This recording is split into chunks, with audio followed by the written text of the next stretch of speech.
The richest man in the world preferred to live in the countryside, taking care of his small property. When his future in-laws came to visit, the father couldn't help but complain that his daughter had terrible taste in choosing a partner. The mother, even more direct, took out a check for $1 million, attempting to bribe him into leaving their daughter. However, that amount meant nothing to the wealthy man. He pulled out a black card worth $10 billion and offered it to his future father-in-law, saying it was just a small amount for the dowry. The father didn't believe him and threw the card to the ground.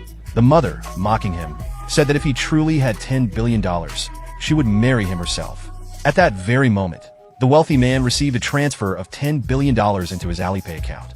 Seeing this, the in-laws' attitude changed dramatically. They were even on the verge of calling him their brother. Pleased with their reaction, he asked them to keep his true identity a secret from their daughter. He wanted to experience genuine love where money wasn't the main factor. However, during a business trip, he was pursued by enemies. In a desperate moment, he jumped from a car and fell off a cliff. Somehow, he ended up in an unknown place, without money, and was subjected to hardship. That was until he met the young woman. It was love at first sight, and soon, they fell for each other. When the in-laws learned about the situation, they promised to keep a secret. One day, the young woman arrived, worried that her parents would reject him. She told him that she didn't want to be separated from him. Moved, he promised that no matter what obstacles came their way, he would never leave her. At that moment, the young woman's friend arrived. Seeing his condition, she looked at him with disdain.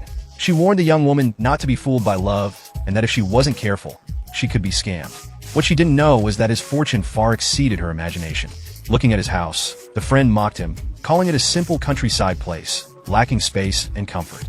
She advised the young woman not to be deceived by him. Then she pulled out an invitation to an exclusive art exhibition, an event so prestigious that even the wealthiest people struggled to attend. The wealthy man laughed at her, saying someone like him probably wouldn't even have the right clothes for such an event. But in the next moment, Bonnie appeared, handing him a limited edition Armani presidential suit. The friend assumed it was a cheap imitation, but upon closer inspection, she realized it was indeed a genuine, exclusive Armani suit. Thinking the young woman had bought it for him, she became even angrier. When they arrived at the art exhibition, they saw another man wearing the same suit. A visitor commented that it was a unique design. If there were two of them, one had to be fake. Upon hearing this, people began attempting to humiliate